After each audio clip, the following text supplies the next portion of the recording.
महाभारत से मिलते हैं ये 25 सबक। आपने जान लिए तो जीत जाएंगे जिंदगी की जंग। महाभारत की शिक्षा हर काल में प्रासंगिक रही है। महाभारत को पढ़ने के बाद इसमें हमें जो शिक्षा या सबक मिलता है उसे याद रखना भी जरूरी है। तो आओ हम जानते हैं ऐसी ही 25 तरह की शिक्षाएं जो हमें महाभारत, युगंधर और मृत्युंजय पढ़ने पर मिलती है। हालांकि यह भी सच है कि आप महाभारत पढ़ोगे तो हो सकता है कि आपको कुछ अलग शिक्षा या सबक मिले। नंबर 1, जीवन हो योजनाओं से भरा। जीवन में के किसी भी क्षेत्र में बेहतर रणनीति आपके जीवन को सफल बना सकती है। और यदि कोई योजना या रणनीति नहीं है तो समझो जीवन एक अराजक भविष्य में चला जाएगा जिसके सफल होने की कोई गारंटी नहीं है। भगवान श्री कृष्ण के पास पांडवों को बचाने का कोई मास्टर प्लान नहीं होता तो पांडवों की कोई औकात नहीं थी कि वो कौरवों से किसी भी मामले में जीत जाते। नंबर 2, संगत और पंगत हो अच्छी। कहते हैं कि जैसी संगत वैसी पंगत और जैसी पंगत वैसा जीवन। आप लाख अच्छे हैं लेकिन यदि आपकी संगत बुरी है तो आप बर्बाद हो जाएंगे।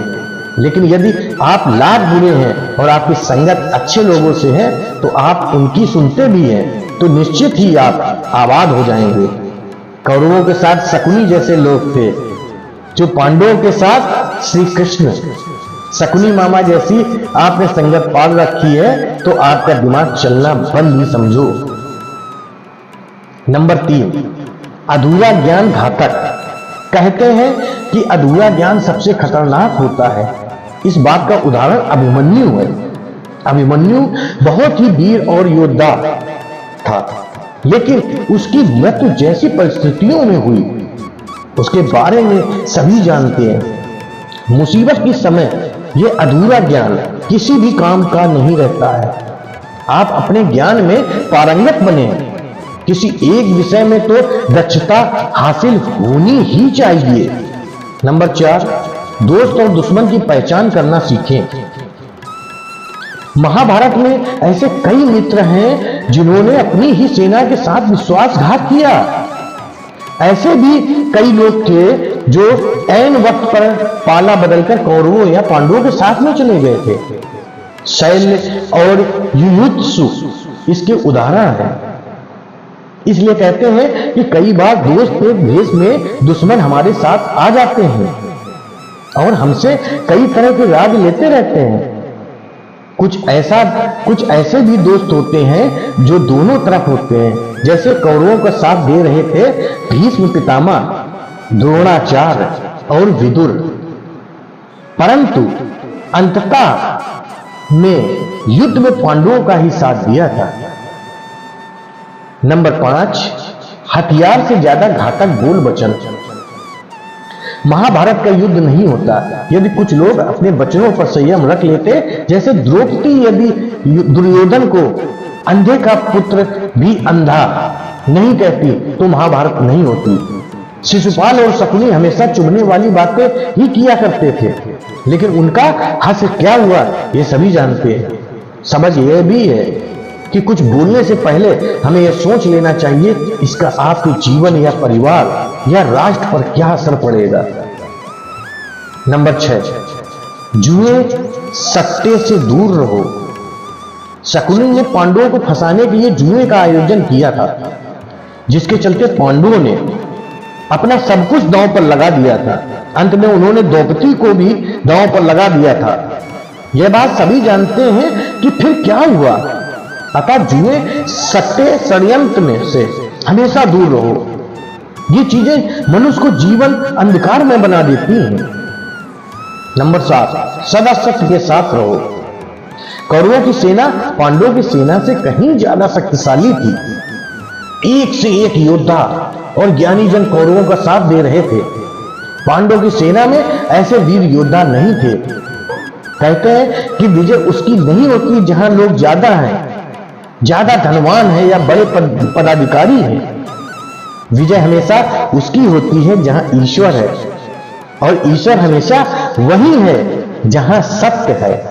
इसलिए सत्य का साथ कभी न छोड़ें। अंततः सत्य की ही जीत होती है। सत्य के लिए जो करना पड़े करो। नंबर 8, लड़ाई से डरने वाले मिट जाते हैं। जिंदगी एक उत्सव है, संघर्ष नहीं। लेकिन जीवन के कुछ मोर्चों पर व्यक्ति को लड़ने के लिए हमेशा तैयार रहना चाहिए। जो व्यक्ति लड़ना नहीं जानता, युद्ध उसी पर थोपा जाएगा या उसको सबसे पहले मारा जाएगा। महाभारत में पांडवों को यह बात श्री कृष्ण ने अच्छे से सिखाई थी। पांडव अपने बंधुओं से लड़ना नहीं चाहते थे, लेकिन भगवान श्री कृष्ण ने समझाया कि जब किसी मसले का हल शांतिपूर्वक तरीके से नहीं होता है तो फिर युद्ध ही एकमात्र विकल्प बच जाता है। कायर लोग युद्ध से पीछे हटते हैं। युद्ध भूमि पर पहुंचने के बाद भी अर्जुन युद्ध नहीं करना चाहता था। तब भगवान श्री कृष्ण ने उससे कहा कि ना कोई मरता है ना कोई मारता है, सभी निमित्त मात्र हैं। आत्मा अजर है और अमर है, इसलिए मरने से मारने से क्या डरना। नंबर 9, खुद नहीं बदलोगे तो समाज तुम्हें बदल देगा। जीवन में हमेशा दानी, उदार और दयालु होने से काम नहीं चलता है। महाभारत में जिस तरह से कर्ण की जिंदगी में उतार चढ़ाव आए, उससे यही सीख मिलती है कि इस क्रूर दुनिया में अपना अस्तित्व बनाए रखना कितना मुश्किल होता है। इसलिए समय के हिसाब से बदलना बहुत जरूरी है, लेकिन वह बदलाव ही उचित है जिसमें सभी का हित हो। कर्ण ने खुद को बदलकर अपने जीवन के लक्ष्य को हासिल तो कर लिया, लेकिन वे फिर भी महान नहीं बन सके, क्योंकि उन्होंने अपनी शिक्षा का उपयोग समाज से बदला लेने की भावना से किया। बदले की भावना से किया गया कोई भी कार्य आपके समाज का हित नहीं कर सकता है। नंबर 10, शिक्षा और सदुपयोग जरूरी। समाज ने एक महान योद्धा कर्ण को तिरस्कृत किया था, जो समाज को बहुत कुछ दे सकता था, लेकिन समाज ने उसकी कदर नहीं की, क्योंकि उसमें समाज को मिटाने की भावना थी। कर्ण के लिए शिक्षा का उद्देश्य समाज की सेवा करना नहीं था, अपितु वो अपने सामर्थ्य का आधार बनाकर समाज से अपने अपमान का बदला लेना चाहता था। समाज का कर्ण दोनों को ही अपने अपने द्वारा किए गए अपराध के लिए दंड मिला है और आज भी मिल रहा है। कर्ण यदि यह समझता कि समाज व्यक्तियों का एक जोड़ मात्र है जिसे हम लोगों ने ही बनाया है, तो उसे संभवतः वह समाज को बदलने का प्रयास करता, ना कि समाज के प्रति घृणा करता। नंबर 11, अच्छे दोस्तों की कद्र करो। ईमानदार और बिना शर्त समर्थन देने वाले दोस्त भी आपका जीवन बदल सकते हैं। पांडवों के पास भगवान श्री कृष्ण थे, तो कौरवों के पास महान योद्धा कर्ण थे। इन दोनों ने ही दोनों पक्षों को बिना शर्त अपना पूरा साथ और सहयोग दिया था। यदि कर्ण को छल से नहीं मारा जाता तो कौरवों की जीत तय थी। पांडवों ने हमेशा श्री कृष्ण की बातों को ध्यान से सुना और उस पर अमल भी किया, लेकिन दुर्योधन ने कर्ण को सिर्फ एक योद्धा समझकर उसका पांडवों की सेना के खिलाफ इस्तेमाल किया। यदि दुर्योधन कर्ण की बात मानकर कर्ण को घटोत्कच को मारने के लिए दबाव नहीं डालता, तो इंद्र द्वारा दिया गया जो अमोघ अस्त्र कर्ण के पास था, उससे अर्जुन मारा जाता। नंबर 12, भावुकता कमजोरी है। धृतराष्ट्र अपने पुत्रों को लेकर जरूरत से ज्यादा ही भावुक और आसक्त थे। यही कारण रहा कि उनका एक भी पुत्र उनके बस में नहीं रहा। वे पुत्र मोह में भी अंधे थे। इसी तरह महाभारत में हमें ऐसे कुछ पात्र मिलते हैं जो अपनी भावुकता के कारण मूर्ख ही सिद्ध होते हैं। जरूरत से ज्यादा भावुकता कई बार इंसान को कमजोर बना देती है और वो सही गलत का फर्क नहीं पहचान पाता है। कुछ ऐसे ही हुआ महाभारत में धृतराष्ट्र के साथ, जो उन्होंने पुत्र मोह में आकर सही गलत का फर्क भूल गए। नंबर 13, शिक्षा और योग्यता के लिए जुनूनी बनो। व्यक्ति के जीवन में उसके द्वारा हासिल शिक्षा और उसकी कार्य योग्यता ही काम आती है। दोनों के प्रति एकलव्य जैसा जुनून होना चाहिए, तभी वह हासिल होती है। अगर आप अपने काम के प्रति जुनूनी हैं तो कोई भी बाधा आपका रास्ता नहीं रोक सकती है। नंबर 14, कर्मवान बनो। इंसान की जिंदगी जन्म और मौत के बीच की कड़ी भर है। यह जिंदगी बहुत छोटी है, कब दिन गुजर जाएंगे आपको पता ही नहीं चलेगा। इसके लिए प्रत्येक दिन का भरपूर उपयोग करना चाहिए। कुछ ऐसे भी कर्म करना चाहिए जो आपके अगले जीवन की तैयारी के हों। ज्यादा से ज्यादा कार्य करो। घर और कार्यालय के अलावा भी ऐसे कार्य करो जिससे आपकी संतानें आपको याद रखें। गीता यही संदेश देती है कि हर पल ऐसा कार्य कर जो तेरे जीवन को सुंदर बनाए। नंबर 15, अहंकार और घमंड होता है पतन का कारण। अपनी अच्छी स्थिति, बैंक बैलेंस, संपदा, सुंदर रूप और विद्वता का भी कभी अहंकार मत कीजिए। समय बड़ा बलवान है। धनी, ज्ञानी, शक्तिशाली पांडवों ने वनवास भोगा और अति सुंदर द्रौपदी भी उनके साथ वनों में भटकती रही। समय के खेल निराले हैं। जिस अंबा का जीवन भीष्म पितामह के कारण बर्बाद हो गया था, उसने शिखंडी के रूप में जन्म लेकर भीष्म पितामह से बदला लिया था। महाभारत में ऐसे कई उदाहरण हैं जिनसे यह प्रेरणा मिलती है कि घमंड का पतन का कारण बनने में देर नहीं लगती है। नंबर 16, कोई भी संपत्ति किसी की भी नहीं है। अत्यधिक लालच इंसान की जिंदगी को नर्क बना देता है। जो आपका नहीं उसे अनियमित पूर्वक लेने हड़पने का प्रयास ना करें। आज नहीं तो कल उसका दंड अवश्य मिलेगा। भगवान श्री कृष्ण कहते हैं कि आज जो तेरा है कल किसी और का और परसों किसी और का हो जाएगा। अतः तू संपत्ति और वस्तुओं से आसक्ति मत पाल। ये तेरी मृत्यु के बाद यहीं रखे रह जाएंगे। अर्जित करना है तो परिवार का प्रेम और अपनत्व अर्जित कर, जो हमेशा तेरे साथ रहेगा। नंबर 17, ज्ञान का हो सही क्रियान्वय। शिष्य या पुत्र को ज्ञान देना माता पिता व गुरु का कर्तव्य है, लेकिन सिर्फ ज्ञान से कुछ भी हासिल नहीं होता है। बिना विवेक और सद्बुद्धि के ज्ञान अकर्मक या विनाश का ही कारण बनता है। इसलिए ज्ञान के साथ विवेक और अच्छे संस्कार देना भी बहुत जरूरी है। हमने ऐसे कई व्यक्ति देखे हैं जो कि बड़े ज्ञानी लेकिन व्यक्तित्व से बदबू या खब्बू है। किसी जंगल में धूनी रमाकर बैठे हैं। उनके ज्ञान से ना तो परिवार का हित हो रहा है और ना किसी समाज का। ऐसे लोगों को कहते हैं अपने मियां मिट्ठू, खुद लिखे और खुद ही बांचे। नंबर 18, दंड का डर जरूरी। न्याय व्यवस्था वही कायम रख सकता है जो दंड को सही रूप से लागू करने की क्षमता रखता हो। यह चिंतन घातक है कि अपराध से घृणा करो, अपराधी से नहीं। दुनिया भर की जेलों से इसके उदाहरण प्रस्तुत किए जा सकते हैं कि जिन अपराधियों को सुधारने की दृष्टि से पुनर्वास कार्यक्रम चलाए गए, उन्होंने समाज में जाकर फिर से अपराध को अंजाम दिया है। अपराधी को हर हाल में दंड मिलना ही चाहिए। यदि उसे दंड नहीं मिलेगा तो समाज में और भी अपराधी पैदा होंगे और फिर से इस तरह संपूर्ण समाज ही अपराधियों का समाज बन जाएगा। युधिष्ठिर के अहिंसा में उनके विश्वास को देखते हुए युद्ध के बाद भीष्म को उन्हें उपदेश देना पड़ा कि राजधर्म में हमेशा दंड की जरूरत होती है, क्योंकि प्रत्येक समाज में अपराधी तो होंगे ही।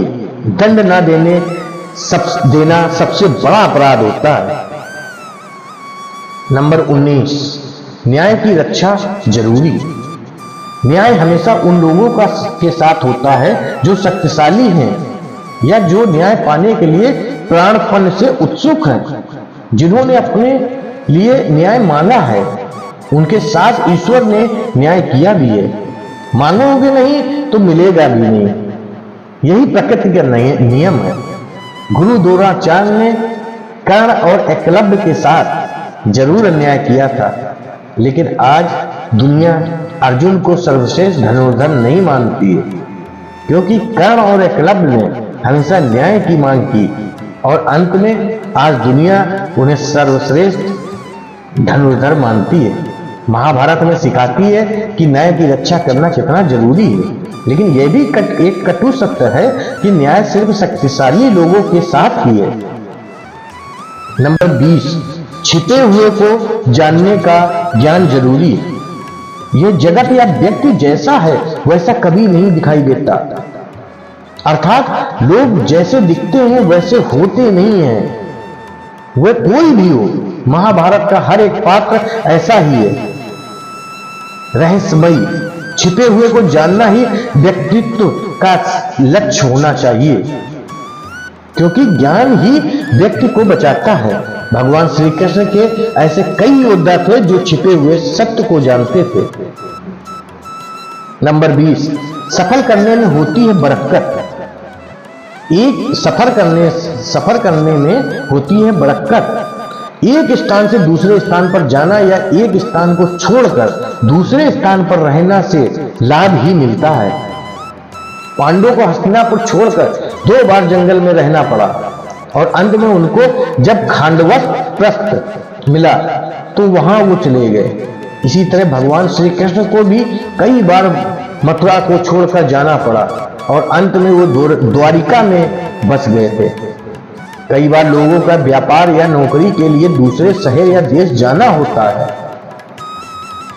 नंबर 22, गोपनीयता और संयम जरूरी। जीवन हो या युद्ध, सभी जगह गोपनीयता का महत्व है।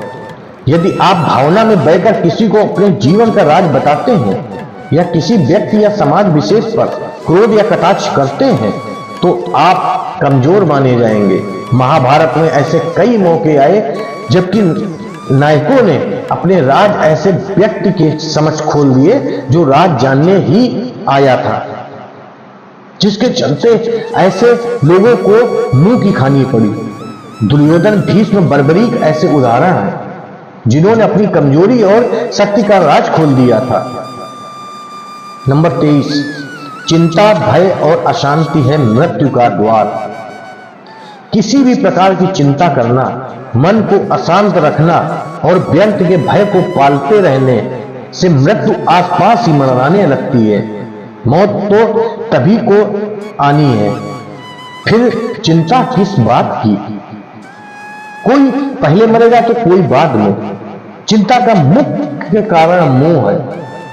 जेल खाना, दवा खाना या पागल खाना वह व्यक्ति जाता है जिसने धर्म सम्मत या संयमित जीवन नहीं जिया, बहुत महत्वाकांक्षी है, या जिसने धन और शक्ति के आधार पर रिश्ते बना रखे हैं, या जिसे अपनी संपत्ति की सुरक्षा की चिंता है।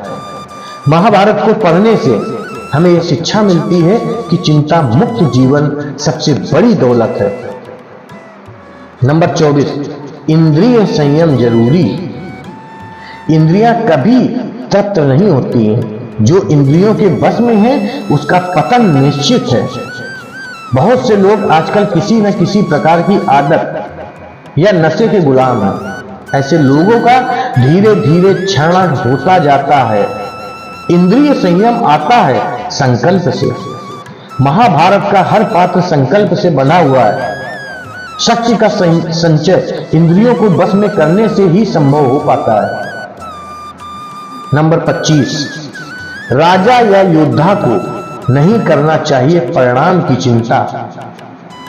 भगवान श्री कृष्ण कहते हैं कि जो योद्धा या राजयुद्ध के परिणाम की चिंता करता है वह अपने जीवन और राज्य को खतरे में डाल देता है। परिणाम की चिंता करने वाला कभी भी साहस पूर्वक ना तो निर्णय ले पाता है और ना ही युद्ध कर पाता है। जीवन के किसी पर मोड़ पर हमारे निर्णय ही हमारा भविष्य तय करते हैं। एक बार निर्णय लेने के बाद फिर बदलने का अर्थ यह है कि आपने अच्छे से सोचकर निर्णय नहीं लिया था या आपने निर्णय लेने की क्षमता नहीं है। जय श्री कृष्ण, जय श्री राधे, राधे राधे।